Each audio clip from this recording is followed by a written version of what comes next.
Cześć kochani, Janusz Dąbrowski, kanał Barwy Zdrowia. O czym dzisiaj porozmawiamy? Porozmawiamy o czymś takim, naszła mnie taka chętka, nie wiem jak wam, jak wy to odbierzecie, żeby po prostu porozmawiać sobie, a w zasadzie, żebym się podzielił z wami moimi refleksjami na temat tak zwanych autorytetów. Autorytetów i autorytetów, a więc w zależności od tego, jak czytamy, autorytetów czy autorytetów, trochę trąci rusycyzmem. Słuchajcie, nieraz zastanawiałem się nad tym, zresztą od wielu lat. Ci, którzy mnie znają, to wiedzą doskonale, że e, nie mam praktycznie autorytetów. Kiedyś miałem, ale w miarę dorastania, w miarę dojrzewania zacząłem się pozbywać myśli o tak zwanych autorytetach. Nie będę teraz przytaczał definicji autorytetu książkowej, jakiejś z Wikipedii i tak dalej. Każdy z Was może to spokojnie zrobić. Natomiast myślę, że warto o tym porozmawiać. Rzecz jasna, jak zawsze powtarzam, to co powiem wcale nie jest jakąś wypowiedzią wyroczni. Właśnie dlatego mówimy o autorytetach dzisiaj. Nie czuję się żadnym autorytetem dla nikogo. I od wielu lat powtarzam, że każdy z nas może mieć swojego nauczyciela, czy też wielu nauczycieli, takich przewodników, takich ludzi, którzy powiodą przez pewien czas pewnymi swoimi ścieżkami, ale później przychodzi moment, że każdy z nas powinien wybrać swoją ścieżkę, swoją drogę, swój rodzaj metody postępowania, bo inaczej po prostu staniemy się niewolnikiem tak zwanych autorytetów. Kto może być tym autorytetem i kto bywa? Zazwyczaj nasi rodzice. Dla malucha to rodzice są jak bogowie, mama to jest bogini, ojciec jest Bogiem i tak dalej. Dopiero w ramach, w miarę dojrzewania widzimy, ile błędów popełniają nasi rodzice. Często nastolatkowie burzą się przeciwko pewnym ustaleniom ze strony rodziców i tak dalej. I przypomina mi się taka anegdotka, taka historia chyba. To była opowieść Marka Twena, jak dobrze pamiętam, tu się mogę pomylić, którym powiedział kiedyś tak, że jak miałem 15 lat, to miałem wyjątkowo głupiego starego. Jak już miałem 20 parę lat, mój stary zaczął mądrzeć. Jak już miałem 30 parę lat, wiecie, że dało się nawet z nim rozmawiać, a już jak miałem 50 lat, to mój stary nieprawdopodobnie zmądrzał. No i właśnie ta anegdotka wiele mówi o naszym dojrzewaniu. I teraz słuchajcie, dlaczego w ogóle ten temat wyszedł? Dlatego, że ja mam taką ideę fix, że każdy z nas ma być wolnym absolutnie człowiekiem. Żeby być wolnym człowiekiem, to nie możemy być niewolnikami ani żadnych idei, żadnych paradygmatów, idei w postaci paradygmatów, schematów i tak dalej, ani też nie możemy stać się niewolnikami żadnych ludzi. I teraz jakich ludzi? Kogo niewolnikami? Najpierw zacznijmy od kogo. A więc możemy stać się niewolnikiem na przykład autorytetów medycznych. Ostatnie kilka lat pokazały nam bardzo wyraźnie, może nie dla wszystkich rzecz jasna, kto był takim autorytetem medycznym i co się stało z jego autorytetem. Wszystkie te pomniki, te brązowe, te ozłocone pomniki często runęły w dół. Za poprzedniego ustroju, za nieboszczki PZPR, czyli Polskiej Zjednoczonej Partii Robotniczej, gdzie budowaliśmy socjalizm jako drogę do komunizmu, też wystawialiśmy wiele pomników różnym ludziom, a później widzieliśmy, jak te pomniki były zdejmowane z cokołów. I tak za każdym razem to się odbywa. Później przyszedł inny czas, ale zwróćcie uwagę, że pewne naleciałości, pewne zwyczaje niewolnika w nas zostały, bo się zmieniły układy, zmienił się ustrój i nadal budowaliśmy pomniki, tylko już innym ludziom. I takie mam wrażenie nieodparte, że znowu będziemy te pomniki burzyć, dlatego że ci, których wystawialiśmy na te cokoły, o których myśleliśmy, że są idealni, święci, są przewodnikami naszymi do końca życia i jeszcze nie wiadomo gdzie. Okazało się, że wcale nie są tacy święci, są ludźmi po prostu. Ludźmi z różnego rodzaju wadami i tak dalej. I z tego względu, kochani, autorytetów mieć nie możemy. Nie może być naszym autorytetem nasza mama, nasz tata. Chcę od razu wyraźnie powiedzieć, że trzeba się odnosić do wszystkich naszych nauczycieli, nauczycieli życia, a więc mamy, taty, babci, dziadków i tak dalej, niezależnie od tego nawet jacy oni są, z pewną większą lub mniejszą dozą szacunku, bo poprzez nich też zeszło do nas życie. Tu się nie dzieje nic przypadkowego, nie chcę wchodzić głębiej w te tematy, ale tak sądzę, że to my wybieraliśmy okoliczności i deski teatru, na którym chcieliśmy wystąpić w tym wcieleniu. Oczywiście, jeżeli ktoś wierzy, czy wie, że istnieją wielokrotne powroty do rzeczywistości materialnej, no, dla mnie wydaje się, że wystąpienie tylko raz na deskach teatru i czasami wiecie, no nie uda się ten spektakl nie do końca, no i co? I już nie ma nic, nie ma nic, a może mamy szansę poprawić, czyli tak jak dziecko w szkole nie przechodzi z 4. do 5. klasy, no to co znaczy co? To powinno zostać w ogóle wyrzucone z tej szkoły, bo się do niczego nie nadaje. Nie. Być może jeszcze nie ma określonej dojrzałości szkolnej, a więc powinno powtórzyć klasę, dojrzeć bez żadnych negatywnych ocen i sprawa załatwiona i później być po prostu nawet prymusem w swojej dziedzinie. A dlaczegoż by nie? Więc słuchajcie, więc myślę, że zakresów, obszarów, dziedzin, gdzie moglibyśmy znaleźć masę autorytetów, jest mnóstwo. To jest medycyna, to jest religia, to jest polityka, to jest wiele, wiele różnych dziedzin, to jest sport i tak dalej, i tak dalej. I myślę, że żaden człowiek dla drugiego nie może być w żadnym wypadku autorytetem, bezwzględnym wzorcem do naśladowania. Pewne elementy możemy wziąć. Ci ludzie wszyscy, wspaniali, wspaniali ludzie, którzy trafiają na naszą ścieżkę życia, którzy potrafią nami pokierować, pomóc nam, wdrożyć nas do życia, do pewnych dziedzin, mogą być przez pewien czas, tak jak mówiłem, nauczycielami, przewodnikami, takimi mistrzami, jak mistrz w pracy, jak mistrz w jakimś zakładzie, który podpowiada, ale nikt za nas nie może przeżyć naszego życia kompletnie. Wyobraźmy sobie, że jeżeli na tej planecie jest około podobno 8 miliardów ludzi i mielibyśmy ci wszyscy ludzie dojść do jednego miejsca. Wyznaczono, słuchajcie, taka idea fix oczywiście, słuchajcie, wyruszamy w drogę i za 2-3 miesiące, za pół roku spotykamy się w tym jednym miejscu planety. Ile ścieżek wydeptaliby ci ludzie? Jakimi drogami by się poruszali? Jedni samolotami, drugi statkami, trzeci piechotą po lądzie, czwarci konno, inni samochodami i tak dalej. Byłoby tyle ścieżek, ilu jest ludzi. Nawet gdyby dwoje ludzi szło obok siebie, to nie idą tą samą ścieżką, bo jeden nadepnie na kępkę trawy, drugi będzie miał kamyczek pod stopą, trzeci wdepnie w kałużę, której nie będzie, powiedzmy, jakiś współwędrowiec odległy o po prostu pół metra. A więc słuchajcie, kroczenie w trop za tak zwanym autorytetem może spowodować, że jedynie widzimy jego plecy i możemy wtedy, kiedy on się zatrzyma, a my się nie zatrzymamy, to łupniemy po prostu nosem w jego plecy. A więc po co?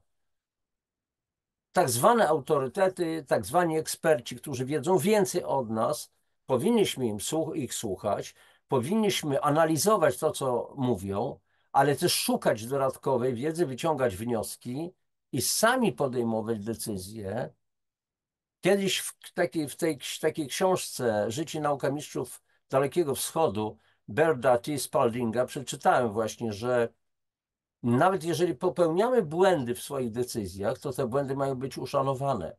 Jeżeli nawet ktoś nam mówi, słuchaj, nie rób tego, bo tu się sparzysz i tak dalej, ale my się upieramy, to nikt nic na siłę nie powinien nas zbawiać i odciągać od ognia, gdzie chcemy spróbować, czy naprawdę parzy. Bo jest takie powiedzenie z tej właśnie książki, że wola człowieka, nawet upadłego, ma być uszanowana, bo mamy mieć wolną wolę. Oczywiście to jest następny temat, czy naprawdę mamy wolną wolę, czy nie jest ona, przepraszam za brutalne określenie, gwałcona, bo często jest, ale jeżeli mamy rozwiniętego ducha w sobie, to myślę, że naprawdę w dużym stopniu możemy wykształcić w sobie takie poczucie takiej wolności wewnętrznej w sobie, która nam umożliwi postępowanie zgodne z wolną wolą swoją. I jak powiedział kiedyś Lew Tolstoj, no posłużę się parę razy tutaj cytatami właśnie z tej książki, którą eksponuję. Wiara w autorytety powoduje, że błędy autorytetów przyjmowane są po prostu za wzorce. A więc w takim razie tutaj możemy po prostu popełniać wiele błędów. I teraz jakie błędy popełniamy? Na przykład media, komunikatory, czyli telewizja, gazety, jakieś tam inne historie, internet, jakieś przekazy, również przekazy niejakiego Janusza Dąbrowskiego. Wielu może przyjmować z takim bałwochwalczym ojejku, jedyna prawda i tak dalej. Później bezmyślnie często powtarzamy te sypiące się wypowiedzi celebrytów, patocelebrytów medycznych, religijnych, politycznych, wszelkich, bo oni są kimś, bo oni się pojawili w telewizji, bo o nich napisali w gazetach, bo mają tytuły naukowe, jakieś tam wiele, prof. Dr. Hab, coś tam, coś tam, coś tam jeszcze. I on rozumy pozjadał. Siedzi w swojej wieży z kości słoniowej, nie widzi już tego, co się dzieje na dole. W jednej z audycji o tym mówiłem, o pewnym takim profesorze, z którym miałem potężne spięcie. Dzisiaj się śmieję zwyczajnie i wtedy, kiedy miałem, to się też śmiałem, traktowałem jako rodzaj rozrywki, bo widziałem po prostu człowieka, który może być dobry w swojej dziedzinie, bardzo dobry wręcz, no ale który popełnia też błędy i nie szanuje innych ludzi. Nie można nie szanować innego człowieka jedynie dlatego, że nam się wydaje, że my mamy jedyną określoną wiedzę, ale ten człowiek też ma swoją wiedzę, też ma swoje uczucia i z tego względu również nie możemy mieć autorytetów. I my nie możemy się stać autorytetem dla nikogo, dla nikogo. Nie możemy zrobić z ludzi niewolników. Natomiast przyjrzyjmy się wspólnie, jakie mamy potężne obszary niewolnictwa. Różne telewizje internetowe, czy te normalne telewizje, taki kanał, taki kanał, taki kanał. Przecież to jest niewolnictwo. Tam w telewizji powiedzieli. No i co z tego, że powiedzieli? Ale tam pokazali dokładnie. Naprawdę dokładnie. W jak wielkim stopniu ten materiał, który się ukazał, został zmanipulowany. Jedni pokazują demonstracje ogromne, a w gruncie rzeczy to była taka demonstracja. Inni z kolei taką wielką pokazują, że to ona była taka, powiedzmy, i tak dalej, i tak dalej. Oszukać można nas na wszelkie różne po prostu sposoby. No ale z drugiej strony czasami spotykamy się w różnych potężnych nawet grupach, mamy taki troszeczkę niedosyt, czy to, co tu jest mówione, czy to jest prawda, ale ja może się mylę. Ale tylu ludzi tak samo tutaj się zeszło, żeby posłuchać tego jednego, oświeconego, to oni chyba się nie mylą. A z boku stojący człowiek myśli dokładnie tak samo, że tak przypuszczam.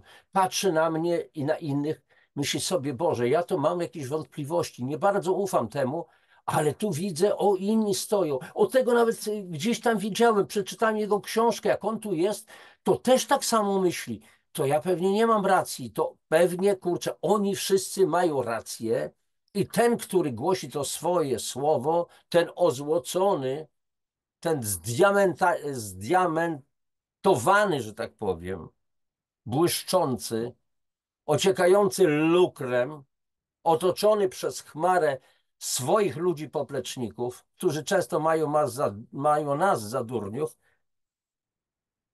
więc tak patrzymy na tego człowieka i myślimy, nie, no może ja nie mam racji, może nie mam wiedzy odpowiedniej, bo jednak tylu ludzi go słucha.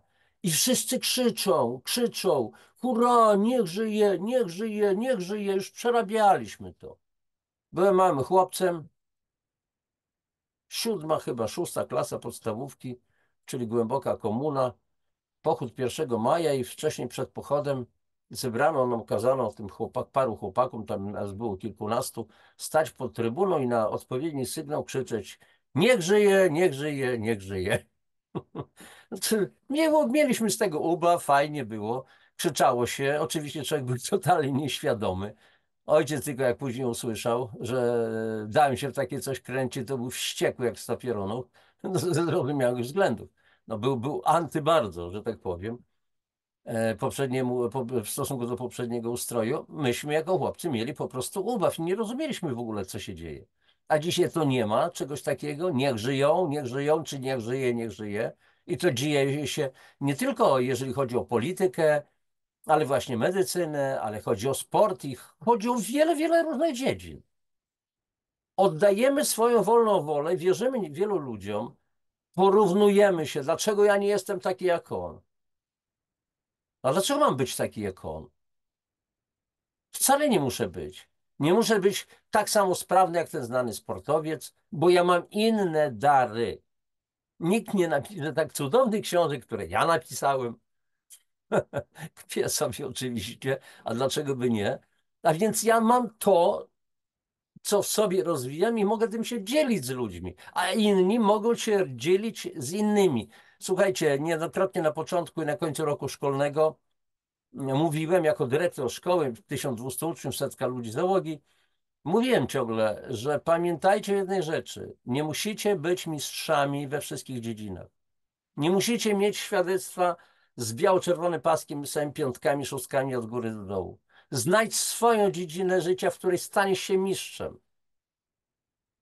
I tym mistrzostwem będziesz się dzielić z innymi. Może zostać mistrzem sprzątania, może zostać mistrzem ogrodnictwa przykładowo i żyć z tego. Bo tak jak ty, nikt tego ogródka po prostu nie zaprojektuje, nie uprawi.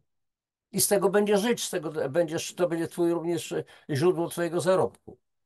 I teraz wracam do tej wielkiego, wielkiego, ogromnego spotkania, gdzie wszyscy słuchają tego jednego i wszyscy mają, wydaje nam się, podobne myśli. A tu, jak to można podsumować? Więc znowu cytat, który gdzieś tam zszedł, znowu z tej właśnie mojej książki.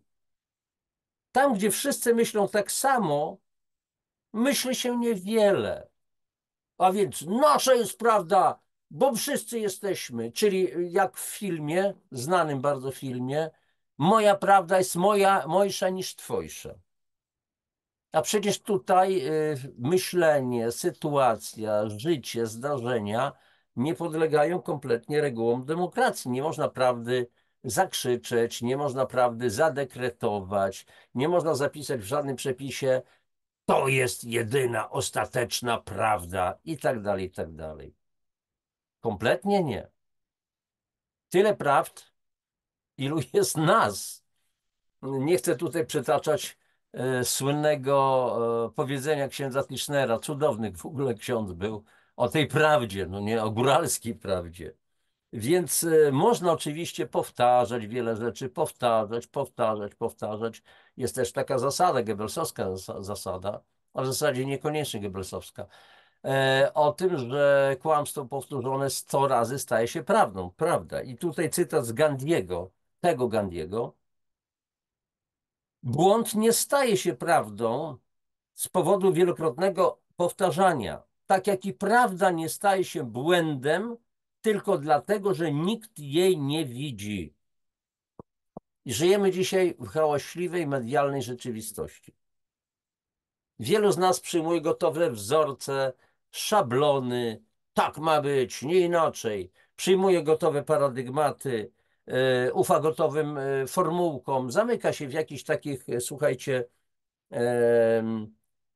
pozornie szczelnych, gdzie nawet żyletki, szpilki nie włożysz, jakichś takich naczyniach paradygmatów. Poszukuje przewodników, którym ufamy ślepo nieprawdopodobnie. I później tych samych przewodników, kochani, często niszczymy. Dlaczego? Bo się zawodzimy dla nich. Bo jednak okazało się, że on nie miał racji. Bo ten sport, bo ktoś uzyskał jakieś tam dyplomy naukowe i tak dalej. Okazało się, że je zwyczajnie bezczelnie kupił. Tylko 3 miesiące postudiował i zyskał dyplom MBA. Wiecie, o czym mówię. Dzisiejsze są sytuacje, ale to można, to jest tylko jeden z wielu po prostu przykładów. Więc, więc słuchajcie, żyjemy naprawdę w świecie obłudy, kłamstwa, wielkiej hipokryzji po prostu. I naprawdę trzeba mieć dużo rozsądku, nie ufać rozumowi, tylko ufać intuicji, ale tą intuicję trzeba w sobie rozwijać. Intuicja to jest głos nasz taki tak zwany wewnętrzny. Często czujemy to na brzuchu, czujemy to na sercu. To się dzieje wtedy, kiedy zwłaszcza nas spotykają różnego rodzaju trudne jakieś wydarzenia, albo piękne wydarzenia, że aż motyle mamy w brzuchu, albo serce nam łomocze, albo czujemy jakiś wewnętrzny niepokój, ktoś nam proponuje jakiś biznes, rewelacyjny, absolutnie to się uda. Słuchaj, stary, będziemy kurczę kosić kasę do uporu jak grzyby w lesie dosłownie. Tylko zaufaj, tu trzeba wprowadzić to, tamto, siamto zrobić, zainwestować i tak dalej. Nie jednym to się udało, więc nam się też to uda i tak dalej. A potem okazuje się, że to był jeden wielki szwindel. A więc jest masa kłamstw, jest masa przeinaczeń w różnych dziedzinach. Ja się często posiłkuję, zwłaszcza tymi ostatnimi laty, od 2019 kilka lat i to się nadal ciągnie. Ile kłamstw, ile bezczelności by w tym było, ile krzywdy ludzkiej, ile trupów również tej bezczelności, tego kłamstwa było. A wielu z nas w dalszym ciągu ufa, wierzy tak zwanym autorytetom. Jakim? Więc to jest też być może przykład, czy raczej okazja do tego, żeby przemyśleć, bo to jest tylko przykład, jak nas się oszukuje w wielu dziedzinach. I w polityce, i w nauce. Och, nauka to jest pani lekkich obyczajów często. W edukacji. Czego się nam nie mówi się nam prawdy. Piramidy oczywiście zbudowali niewolnicy. Tak, tak, tak, niewolnicy. Piramidy służyły jako grobowce na zwłoki i tak dalej, i tak dalej. Tak, tak, tak, tak, tak. To jest tylko przykład, jeden z wielu, jeden z licznych przykładów, gdzie nam się robi naprawdę, nie robi się wody z mózgu. Mamy wody tutaj bardzo dużo i bardzo dobrze. To jest wodna nasza pamięć, ale robi nam się szlam z tego całego mózgu. Więc znowu cytat z Gandiego, bo często jest tak, że jeden staje naprzeciwko tłumu i mówi swoją prawdę, a reszta mówi: zabijcie go, kłamie, bezczelny. Co się później okazuje. No więc nawet jeśli, cytat z Gandiego, nawet jeśli jesteś w mniejszości, prawda jednego wciąż jest po prostu prawdą. Tak mówiłem, nie da się zakrzyczeć. Jeszcze dwa cytaty bardzo ważne na koniec. Słuchajcie, Stanley Milgram, specjalista od tak zwanego eksperymentu Milgrama.